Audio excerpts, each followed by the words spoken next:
제목은 삼나무에 내리는 눈. 작가는 데이비드 구터슨. 처음 들어보는데요. 그걸 처음 들어보지. 이분 이력이 또 되게 신기해. 고등학교 교사였어. 작가가 아니에요. 작가가 아니라 아예 고등학교 교사이기만 했어. 10년 동안 아이들에게 영어를 가르쳤는데 교재가 하퍼리의 앵무새 죽이기. 이 앵무새 죽이기도 약간 그 인종차별 그거 아니에요? 그렇지, 인종차별이지. 이 사람이 자기가 잘 아는 책을 이용해서 일본인에 대한 혐오와 편견의 소설로 바꾼 거지. 이거 구도는 그대로 가지고 온 거 아니에요? 베꼈어 완전히. 그런 소설은 많아. 대부분 작가들이 처음에 소설 쓰기 어려우면 그런 식으로 시작하라고 또 권고하기도 해. 그렇군요. 그래서 이 교재를 이용해 가지고 아까 말했던 것처럼 흑인에게 저지른 편견을 가리키고 있었는데 애들 현장 학습을 데리고 간 거야. 학생들을 데리고. 네. 그랬더니 일본인 억류 수용소 관련된 일본인에 대한 재산을 몰수하고 또 일본인에 대해서 가혹한 행위를 했던 그런 기록들이 막 있었던 거지. 엄청나게 충격을 받은 거지. 흥미롭네요. 어쨌든 줄거리 한번 보자고. 네. 소설의 이 배경이 되는 곳은 산피에드로라는 섬이야. 인구가 한 5천 명 살고 있어. 굉장히 작은 곳이지. 그곳에서 살인사건이 하나 발생을 한 거지. 그래서 칼 하이네가 자기 자신의 배, 수전 마리오의 그물에 걸려 죽어 있었던 거야. 보안관이랑 출동을 해가지고 이 뭐 배는 있는데 사람은 없으니까 이 그물을 이제 걷어들이기 시작했는데 그때 이제 칼에 시신이 걸려 올라온 거지. 칼에 두개골이 으깨져서 끌고 올라온 거야. 그러니까 오로스 검시관이나 이런 사람이 막 검시를 해보니까 일본인하고 전투에서 본 상처하고 비슷해. 이 두개골에 난 상처가. 그래가지고 이 검시관이 보안관한테 오른손잡이 일본인을 찾으라고. 잠깐만, 이 소설의 시대적 배경이 언제예요? 이 시대적 배경이 이 태평양 전쟁 끝나고 10년이 지났어. 그러니까 일본인들하고 약간 앙금이 있던 시기네요, 그죠?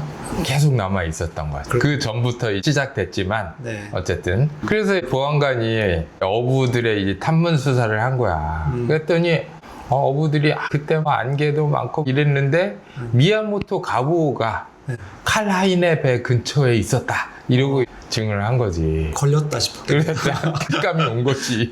그래가지고 가부의 배를 딱 수색을 하니까 검시관이 얘기한 증거물은 안 나왔지만 피가 묻은 작살, 그 다음에 칼의 배에서 발견했던 밧줄, 그 다음에 뭐 배터리 이런 게 나온 거야. 그래서 바로 이제 가부를 재판한 거지. 재판이 시작된 거지. 근데 이 무란보안관이 가져온 증거가 결정적인 증거가 아니야. 변호사가 뭐 다 강화하니까 다 이게 살인 증거가 아닌 걸로 바뀐 거야. 그랬더니 재판이 갑자기 원한 관계로 방향이 바뀐 거야. 갑자기 딸기밭을 놓고 카레 집안과 미야모토 집안이 이렇게 옛날에 계약을 맺었네 안 맺었네 이러면서 과거사가 언급되기 시작하는 거지. 증인이 또 카레 어머니 에타 하이네가 나온 거야. 그래가지고 자기 남편이 가부오의 아버지한테 7에이커를 팔기로 했는데 8년간 임대하고 매년 분납금 내면 이제 가부의 땅이 되기로 이렇게 했는데 전쟁이 났어. 일본인들이 다 수용소에 갇히고 그리고서 분납금을 마지막 해에 못 낸 거야. 칼의 어머니가 바로 그 돈을 안 냈으니까 개혁 위반이라고 해서 땅을 다른 백인한테 팔아. 그래가지고 그 일로 가부오가 자기 집안에 앙심을 품었다. 그 아들을 죽였을 거다. 이러고 증언을 해버린 거야. 약간 소설을 썼네요. 그렇지. 증거는 없는데 정황상 정황 증거만 있는 것이. 그래서 어쨌든 그래도 재판은 가부오에게 불리해. 왜냐면 대부분 재판정에 있는 뭐 판사, 검사, 배심원 전부 다 백인이었기 때문에. 그렇죠. 시대적 상황도 그랬고. 그렇지. 그러니까 그 상황에서 가부오의 아내 하스에가 이스마일에게 이 재판이 너무 불공정해. 이 기사 좀 한번 써달라고 이런 부탁을 한 거야. 이스마일은 하스야하고 과거의 연인 관계였거든. 이스마일은 기자예요? 산피에드로 섬의 유일한 지역신문 기자.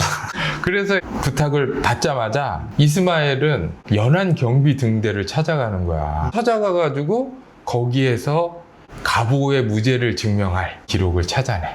그 증거를 가지고 있어. 가지고 있다가 뒤에 얘기할 여러 가지 이런 심적 고민, 갈등 이런 것들을 이제 겪으면서 나중에 이제 하스에게 그 증거를 넘겨줘. 가부오는 무죄로 석방되는 거지. 이 소설은 사실 스토리는 되게 간단한데 소설 전체가 전부 다 한 가정을 살리는 이런 정의에 대한 이야기 이런 게 아니고 혐오와 편견이 어떻게 작동을 했는지에 대한 이야기로 가득 차 있는 거야.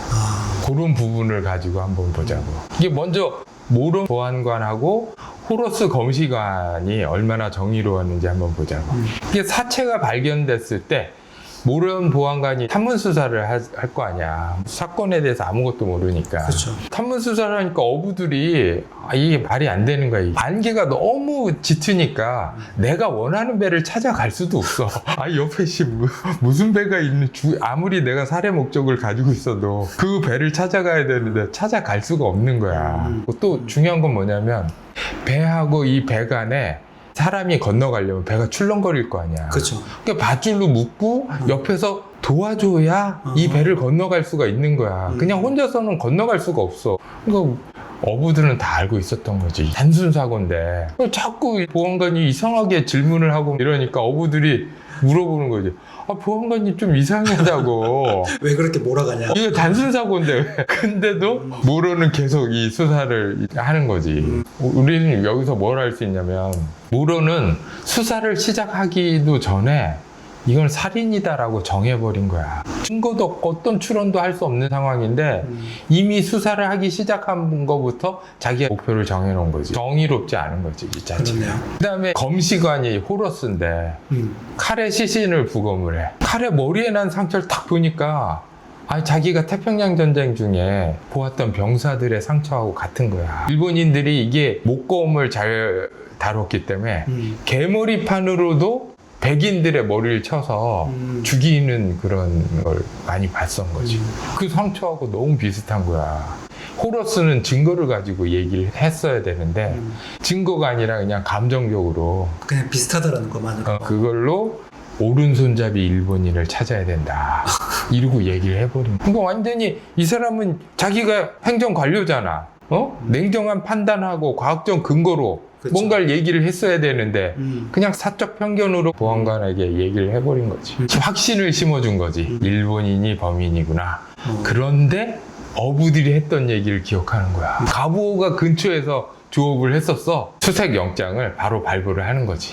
그게 이제 혐오가 몇 개가 만나가지고 여러 엄청난 개. 시너지를 내는 그렇지. 거예요. 여러 가지 혐오와 편견이 만나는 거지. 근데 여기서 또 중요한 게 검시관 호러스가 굉장히 그런 인간이야. 왜냐면 자기 때문에 가부호가 범인으로 이렇게 잡혔잖아.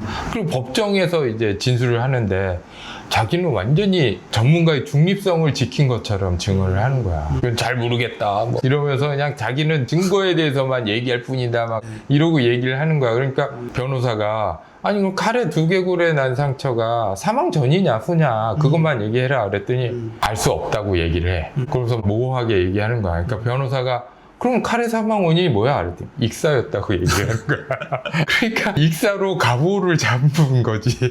되게 말도 안 되는 얘기가 됐죠. 그래놓고 사실 자기가 일본인을 언급했고 목검을 얘기한 그런 부분에 대해서 법정에서는 한마디도 하지를 않은 거야. 그러니까 만약 자신의 편견으로 사건이 잘못 진행되었다고 느꼈으면 그가 이제 바로 잡아야 됐겠지. 근데 아무 말도 하지 않음으로써 정의를 부정해버린 거지. 어쨌든 그의 무책임한 편견이 한 사람과 그의 가정을 파멸로 몰고 갔다. 그걸 알면서도 객관적이고 과학적인 검시관인 척 했어.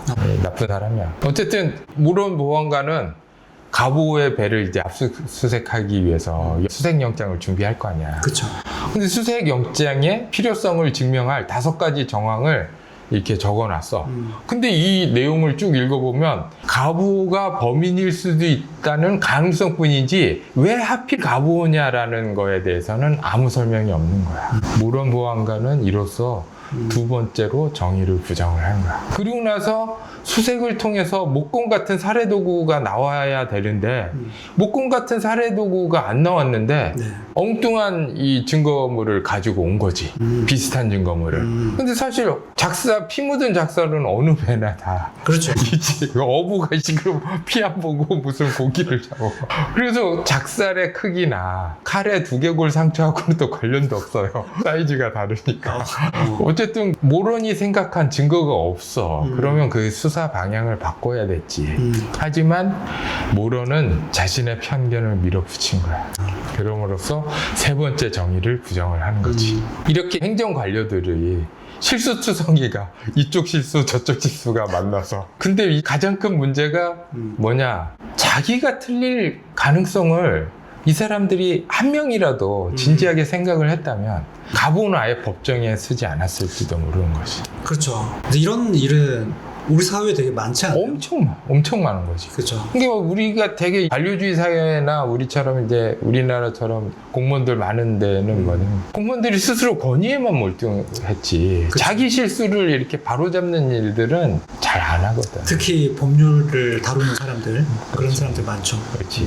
어쨌든 행정기관의 한 실수는 한 인간의 삶을 파괴할 수도 있다. 이런 인식을 백인들이 갖질 못한 거지.